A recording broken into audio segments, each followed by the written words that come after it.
দিনটা ছিল ফ্রাইডে। তো বিকেলবেলায় সন্ধ্যাবেলার দিকে আমরা দুজনে মিলে বেরিয়ে পড়েছিলাম। আসলে একটু শপিং করার ছিল, সৃজন স্টাইলে চলে গিয়েছিলাম। এটা না একদম newly open store in Madhyamgram, একদম চৌমাথাতেই রয়েছে।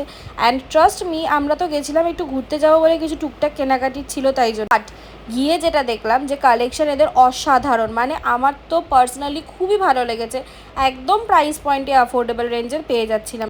এনিওয়েজ, তো ছেলেদের কালেকশনস তো আমার যেন আরও বেশি ভালো লাগলো, কারণ শর্টসেরই দেখো কত রকম ভেরিয়েশন আছে। আসলে আমরা না পরের দিনকেই ঘুরতে যাওয়া ছিল আমাদের দীঘাতে। এই ভিডিওটা আসলে দুদিন পরই আপলোড করছি বলে বলতে পারো। বাট বাচ্চাদের কালেকশন আমার খুব ভালো লেগেছে। মেয়েদের কালেকশন আমার একটুখানিও কম মনে হয়েছে, কারণ কালার ভেরিয়েশনগুলো বেশি ছিল, বাট ডিজাইন ট্রেন্ডিংগুলো একটুখানি কম ছিল। বাট এনিওয়েজ, আমি তো এখানের থেকেও একটা ড্রেস ট্রায়াল করে পরে নিয়েছিলাম, অ্যান্ড সেটাও ভীষণ আমার ভালো লেগেছিলো।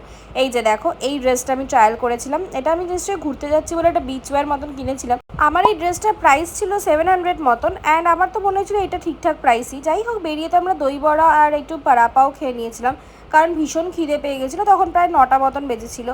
অ্যান্ড এই ভিডিওটা তো মেস্টলি হলো গিয়ে আমাদের ঘুরতে যাওয়ার আগের দিনের ভিডিও। সো দেখতেই পাচ্ছ যে কতটা রকম এসে বাড়িতে এসে কাজ করে নিচ্ছিলাম, প্যাকিং করা বাকি ছিল বলে। তো শিগগিরই হলো গিয়ে ভিডিও ঘুরতে যাওয়ার চলে আসছে। আমরা দীঘা ঘুরতে গেছিলাম 2 দিনের জন্য।